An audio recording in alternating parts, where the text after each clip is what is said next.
It's been a while since I made any content about the Notes app for iPhone, and with the app seeing some pretty radical changes in iOS 16, I figured I would make a dedicated video all about it. So in this video, I'm going to show you everything that you need to know about how to get the most out of the Notes app for iPhone running on iOS 16.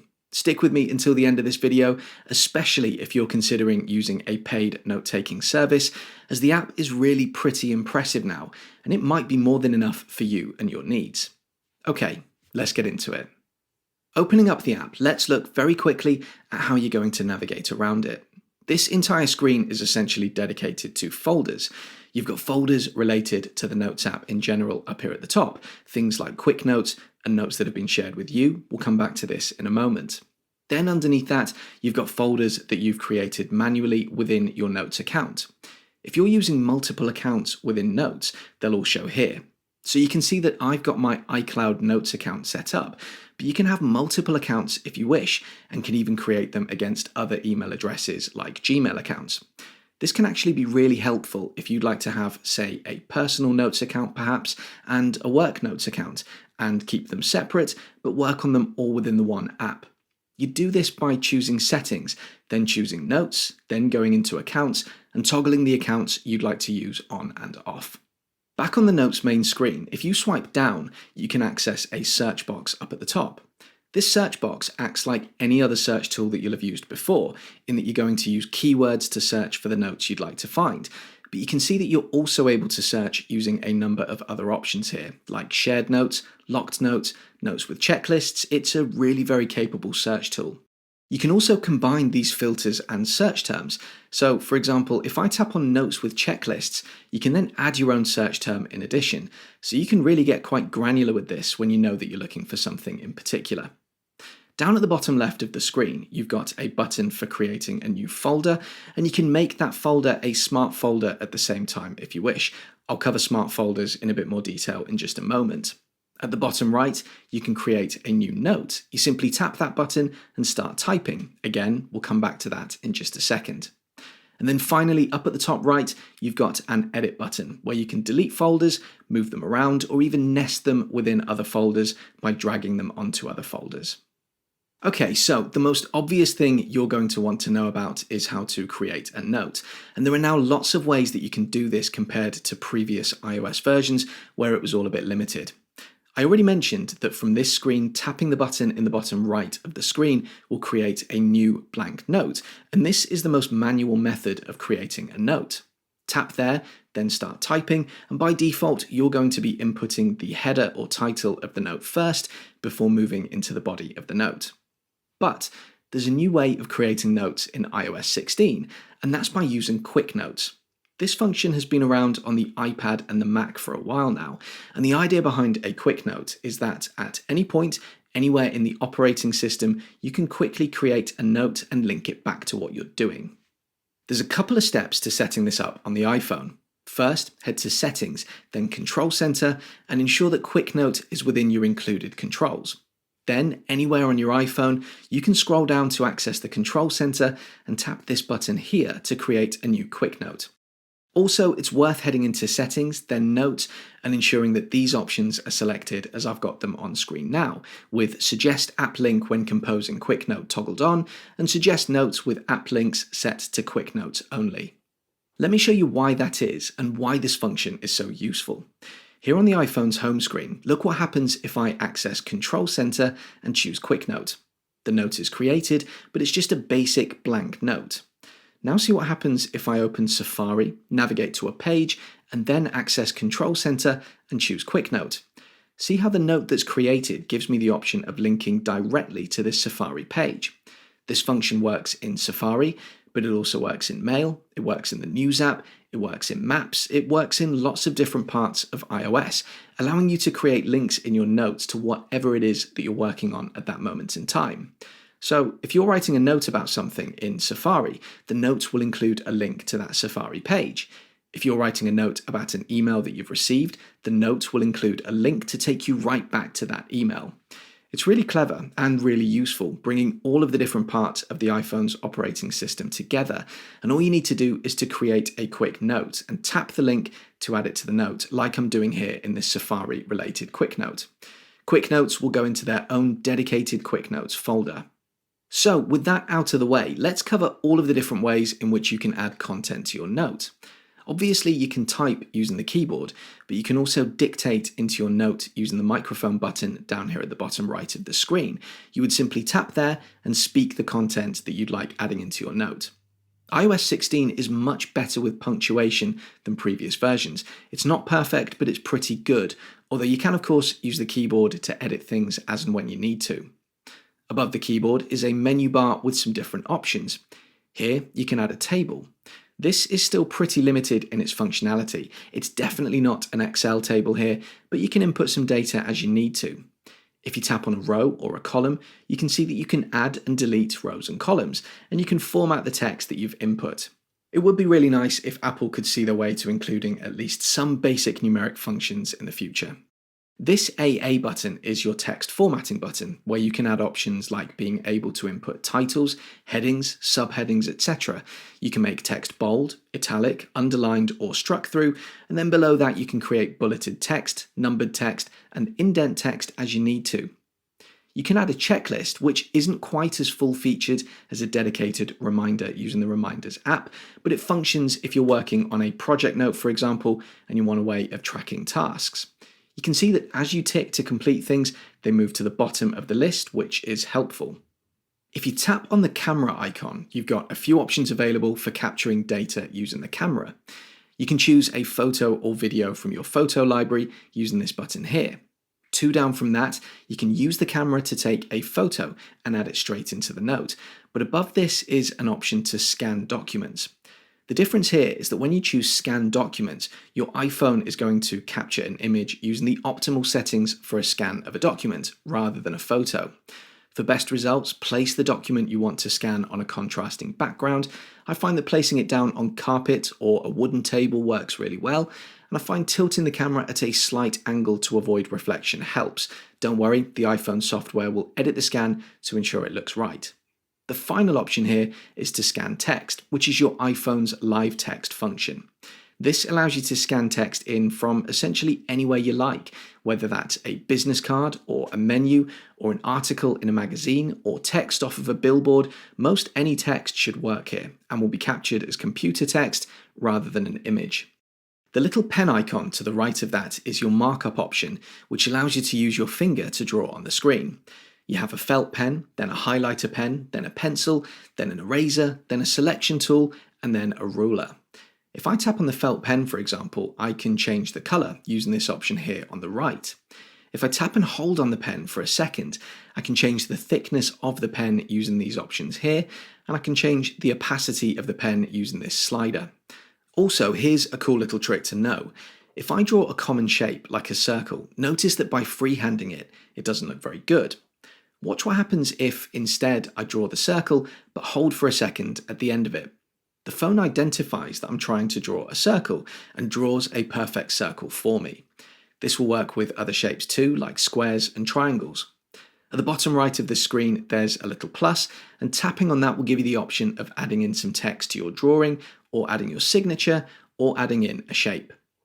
One last thing to show you when creating a note is the ability to include and then make use of tags. To do this, anywhere in the note, simply use the symbols part of your keyboard to input a hash icon and then add your tag, like I've done here. If it goes yellow once you've input it, the tag has been input correctly and can be used.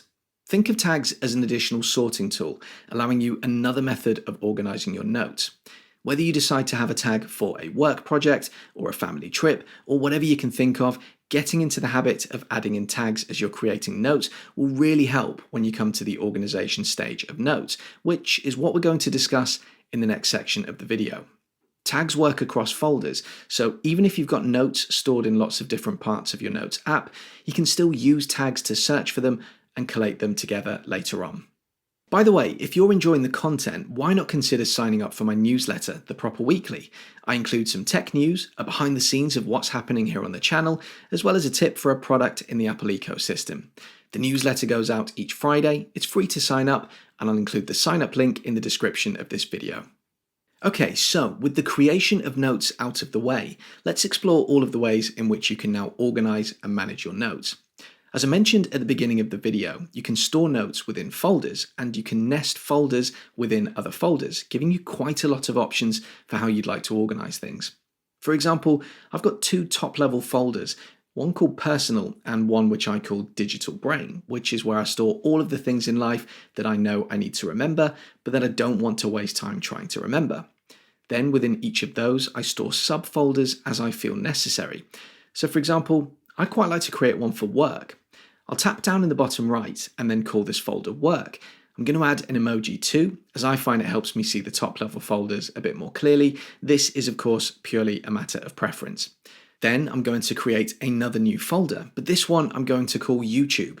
I'm then going to tap the edit button in the top right, tap on the ellipsis next to the YouTube folder, and then choose Move this folder. I'm then going to put this folder into the work folder, so you can now see how the process of creating and organizing folders works. For this next section, I've created a note, and I'm going to tap on the ellipsis menu in the upper right of the screen. Scan is the same as the option you'd get when you usually tap into the camera button and choose Scan Document. This is just a shortcut to that option. Pin allows you to pin this note to the top of whatever folder it's currently sitting in.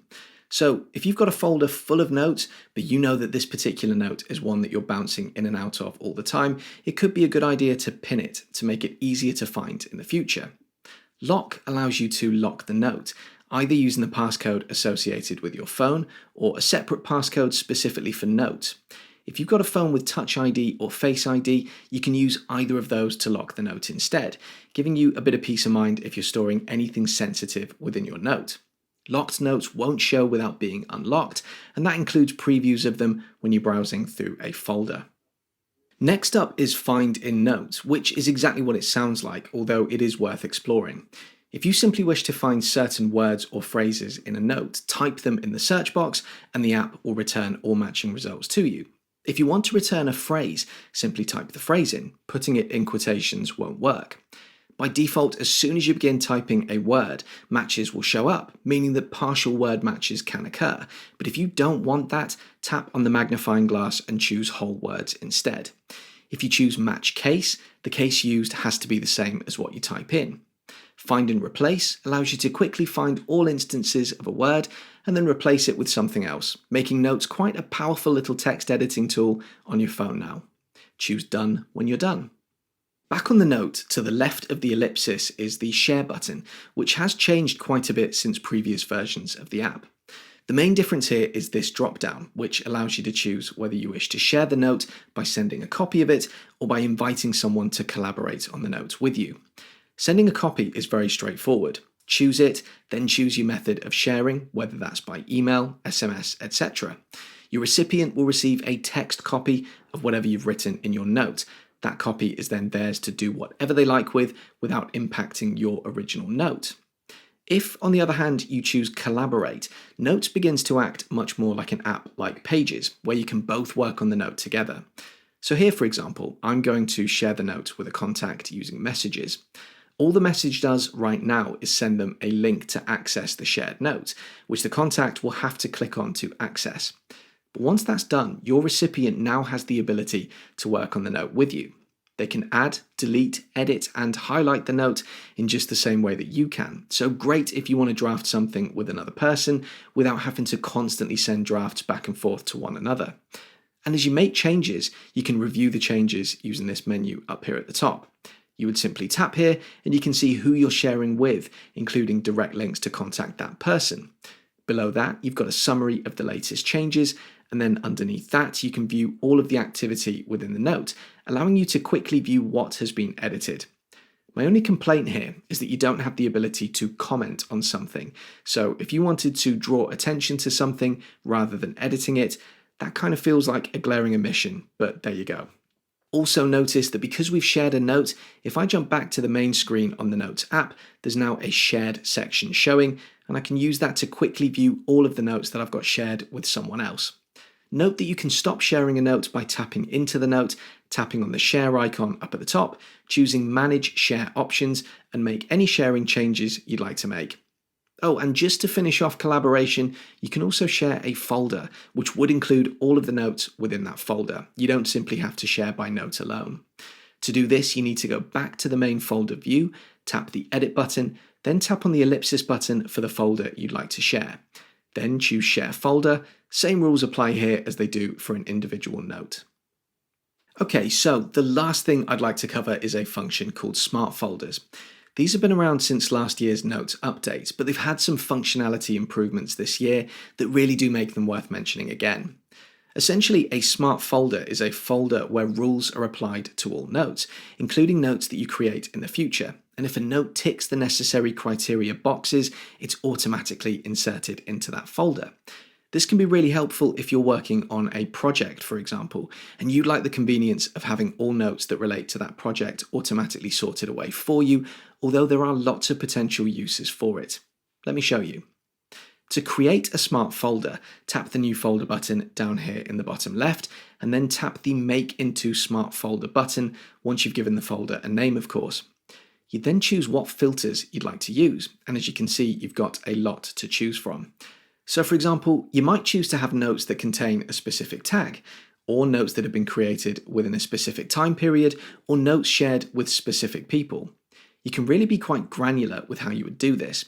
You can also choose for the smart folder whether the notes should match any of the criteria here or all of them. Once you've chosen your criteria, choose Done to create the smart folder. The great thing about smart folders, as I mentioned earlier, is not only will current notes that match the criteria go into your smart folder, but any new notes that match the criteria will also go in. And that's what I think makes smart folders a really genuinely great feature, that ability to ensure that any new content you create automatically gets filed away for you without you having to do anything. One negative that I do want to point out is that for some reason you cannot nest smart folders inside of other folders, which is super annoying from an organization perspective. Perhaps this is something Apple can amend in a future version. So there you go, that's a thorough deep dive into the Notes app on your iPhone using iOS 16. Notes has come a really long way in the past few years, and I think for most people there's no need to pay for any kind of third-party note-taking app. You really do get everything that most people would need here. What do you think? Any features missing from Notes that you wish were here? Or any particular note-taking app that you'd recommend using instead? Drop me a comment and let's talk about it. And as ever, if you found this video useful, do please consider leaving me a like and subscribing to my channel for more content like this in the future. See you on the next video.